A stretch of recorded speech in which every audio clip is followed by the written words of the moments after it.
அன்பார்ந்த தோழர்களே, ஜனநாயக சக்திகளே, உழைக்கும் மக்களே, உங்கள் அனைவருக்கும் மக்கள் அதிகார கழகத்தின் சார்பாக என்னுடைய வணக்கங்களை தெரிவித்துக் கொள்கிறேன். நான் அமிர்தா, மக்கள் அதிகார கழகத்தின் மாநில பொருளாளர். எங்க அமைப்பை சார்ந்த மூத்த தோழர் சம்பத் அவர்கள் கடந்த 17ஆம் தேதி மதியம் 2:15 மணிக்கு காலமானார்.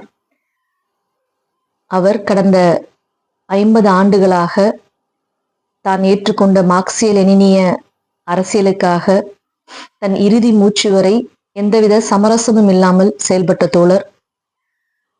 அவருடைய இறுதி நாட்களில் நாங்கள் அவருடன் இருந்தபோது அவருடைய உறுதியை நாங்க பார்த்தோம்.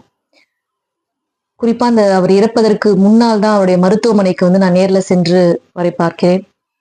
அவரை பார்த்தபோது என்னை அடையாளப்படுத்தி கை கொடுத்து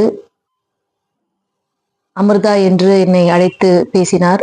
அவர் அப்போது இருந்த தருணம் என்பது அவருக்கு கேன்சர் கட்டி இருக்கிறது, அவர் உயிரிழந்து விடுவார் என்று அவருக்கு ஏற்கனவே தெரிவிக்கப்பட்டு விட்டது மருத்துவர்களால்.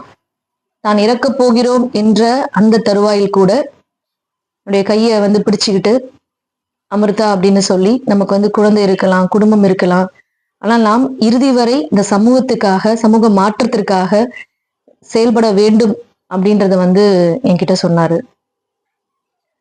அது மட்டும் இல்ல, மற்ற இளம் தோழர்கள் வரும்பொழுது கூட நீங்க நான் இல்லை அப்படின்னு யோசிக்க கூடாது, நீங்க தொடர்ச்சியா இந்த பணியை, இந்த புரட்சிகர பணியை தொடர்ந்து செய்யணும் அப்படின்னு சொல்லி வலியுறுத்தி பேசினாரு.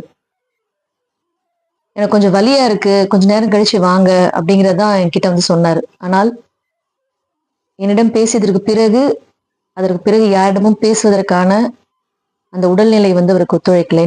என்னிடத்தில் தான் கடைசியாக பேசினார். அதற்கு பிறகு அவரை பார்க்க சென்ற பல தோழர்களுக்கும் கையசைத்து பல விஷயங்களை கையசைத்து தான் அவர் சொல்லக்கூடிய நிலைமையில அவர் இருந்தாரு. தோழர்களே, நாம் பலர் உயிர் பிரியக்கூடிய தருவாயில அந்த உடல் வேதனை இருக்கும் பொழுது அதை குறித்து அச்சமடைவது, வேதனைப்படுவது அப்படிங்கிறத நம்ம பார்த்திருப்போம். பலரும் என்னோட சொந்தக்காரங்க அது மாதிரிலாம் பல பேர் இறக்கும் பொழுது நம்ம பார்த்திருப்போம். அவர்கள் தாம் இருந்துவிடக் கூடாது, என்னை எப்படியாவது காப்பாற்றுங்க அப்படின்னு சொல்வதைத்தான் நம்ம கேட்டிருப்போம். ஆனா தோழர், இது ஒரு இயற்கையான ஒரு விஷயம், நம் இறப்பு என்பதை நாம் ஏற்றுக்கொள்ள வேண்டும் என்று தோழர் அணுகியதாதான் நான் பார்க்கிறேன். அவர் அதை பத்தி சத்தம் போடல, வலியை பற்றி அவர் பெருசா அவர் சொல்லல. அவர் இந்த விஷயத்தை ஏற்றுக்கொண்டார் அப்படிங்கிற மாதிரிதான் நான் புரிஞ்சுக்கிறேன். அவரை வீட்டுக்கு அழைத்து வந்த பிறகும் மற்ற தோழர்கள்லாம் அவர் நேர்ல பார்க்கணும், உயிரோட பார்க்கணும்னு சொல்லி ஆசைப்பட்டாங்க. அதனால ஒரு 4 மணி நேரம் தோழருக்கு ஆக்சிஜன் கொடுத்து அவர் உயிரை தக்க வைப்பதற்காக கூட இருந்த தோழர் எல்லாருமே முயற்சி பண்ணோம். அவருடைய முதுகுல சூடான ஒத்தரம் கொடுத்து அவரை அவர் உயிரை தக்க வச்சுக்கிறதுக்காக ஆக்சிஜன் லெவல் இன்க்ரீஸ் ஆகுதா குறையுதா அப்படிங்கிறத பார்த்துக்கிட்டே இருந்தோம். அப்போது கூட அவர் வலியெல்லாம் பெருசா வெளிப்படுத்தல. அப்ப வந்த தோழர்களை கூட அடையாளப்படுத்தி உடனே நிமிர்ந்து அவர்களை அடையாளப்படுத்தி அவர்களுக்கு கை கொடுப்பது அப்படிங்கிற வேலையை தான் செஞ்சாரு. நம்ம வீட்டுக்கு யாராவது வந்தாங்க அப்படின்னா மரியாதையா அவங்களை இது பண்ணணும் அப்படிங்கிற மாதிரி, அதை இறக்கும் தருவாயில் கூட மற்றவர்கள் மதிப்பது, மற்றவர்கள் கை கொடுத்து வாங்க அப்படின்னு சொல்லி தோழர்களை சொன்னதை பார்க்கும்போது அவர் எந்த அளவுக்கு சக தோழர்களை நேசிக்கிறாரு, மதிக்கிறாரு அப்படிங்கிறத இந்த இறுதி நேரத்துல கூட எங்களால பார்க்க முடிஞ்சது. அந்த தோழரிடம் அரசியல் பேசும்பொழுது, அரசியல் புத்தகத்தை காட்டும் பொழுது, தோழருடைய ஒரு திருமண பத்திரிகையை காட்டி தோழர்கள் எல்லாம் சொல்றாங்க பாருங்க அப்படின்னு சொல்லி பேசுறாங்க. பேசும்போது அந்த ஆக்சிஜன் லெவல் இன்க்ரீஸ் ஆகுது. அப்ப இந்த அரசியலையும் இந்த மார்க்சிய லெனினிய இந்த சித்தாந்தத்தையும் எவ்வளவு நேசிச்சாரு அப்படிங்கிறது இறுதி தருவாயில கூட பார்க்க முடிஞ்சுது. அதை காட்டும் பொழுது அவருக்கு அந்த ஆக்சிஜன் லெவல் இன்க்ரீஸ் ஆகுது. அப்போ அந்த 4 மணி நேரம் தோழர்கள் போராடி அவர் அவரோட உயிரை தக்க வைப்பது, அதற்காக போராடிய போது கூட எந்தவித பெரிய ஒரு சலனத்தையும் அவர் காமிச்சிக்கல. அப்பயும் வர தோழர்களை அடையாளப்படுத்துறது, தலையாட்டுறது அப்படிங்கிற மாதிரிதான் செஞ்சுட்டு இருந்தாரு.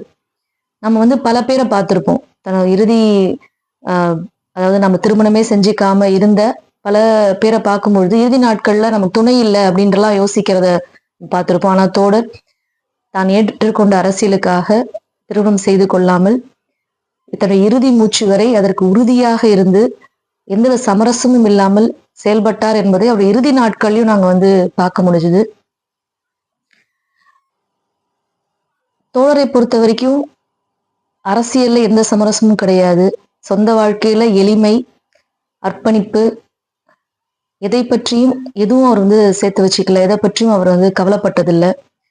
அவருடைய இறுதி நிகழ்ச்சிக்கு வந்த பலரும் அவங்க வந்து பெரிய தோழர்கள் கிடையாது. அவங்க வீட்டுல வந்து தோழர் தங்கி இருக்காரு. ஒரு தொழிலாளர் பின்னணி கொண்ட தோழர்கள் வந்தபோது 2 பேரும் அந்த அளவுக்கு அழுது அவர் வந்து டீ குடிச்சிட்டே இருப்பாரு. இரவுல கூட தூங்க மாட்டாரு. எழுதிட்டே இருப்பாரு. இன்னும் கொஞ்சம் வேலை இருக்கு முடிச்சிடுறேன்னு சொல்வாரு அப்படின்னு சொல்லி, எனக்கு வந்து அப்பா மாதிரி அப்படின்னு சொல்லி அந்த பெண் தோழர்கள் வந்து இறுதியில நிகழ்ச்சியில வந்து அழுதுகிட்டே வந்து அவங்களுடைய விஷயங்களை வந்து பகிர்ந்துகிட்டாங்க. தோழரை பற்றி சொல்லும்பொழுது எப்போதுமே படித்துக் கொண்டே இருப்பார், எழுதி கொண்டே இருப்பார். அப்படிங்கெல்லாம் அவரு தங்கியிருந்த தோழர்கள், அவர் எங்க தங்கியிருந்தாரோ அந்த வீட்டுல இருந்த குறிப்பாக பெண் தோழர்கள் தனக்கு அப்பா மாதிரி, தனக்கு மாமா மாதிரி அப்படிங்கிறத வந்து சொல்லி பகிர்ந்துகிட்டாங்க. ஏற்கனவே அவருடைய சின்ன வயசுல ஒரு சக தோழருடைய பெண் தோழர் வந்தாங்க. கதறி கதறி அழுது அவர் வந்து நான் என் கூட வரணும்னு சொல்லி அழைச்சேன். ஆனா வரல. எங்க தோழர்கள் இருப்பாங்க, எங்க தோழர் என்னை பார்த்துப்பாங்கன்னு சொன்னாரு அப்படின்னு சொல்லி அவர் இறுதி வரை அமைப்பையும் தோழர்களையும் எந்த அளவுக்கு நேசித்தார், எந்த அளவுக்கு நம்பினார் அப்படிங்கறத வந்து அவங்க சொல்லும் போது புரிஞ்சுது. என்னுடைய இறுதி காலத்தில் என்னுடைய தோழர்கள் என்னை பார்த்துக் கொள்வார்கள் என்றுதான் அவர் சொல்லியிருக்காரு. அந்த அளவுக்கு அமைப்பையும் அரசியலும் உயர்த்தி பிடித்த நம்முடைய தோழருடைய அவர் காட்டிய வழியில் தொடர்ந்து நாம் பயணிக்க வேண்டும் என்று தோழர்களை கேட்டுக்கொள்கிறேன். மார்க்சிய லெனினிய அரசியலையும் புரட்சிகர வாழ்க்கையும் அவர் நமக்கு வழிகாட்டிய மக்கள் திரள் வழியிலும் நாம் தொடர்ந்து செயல்பட வேண்டும் என்பதை அவருடைய இறுதி நாட்களிலும் அவர் நமக்கு வலியுறுத்தி சென்றிருக்கிறார் என்பதை நாம் புரிந்து கொள்ள வேண்டிய அவசியம் இருக்கிறது. நன்றி, வணக்கம்.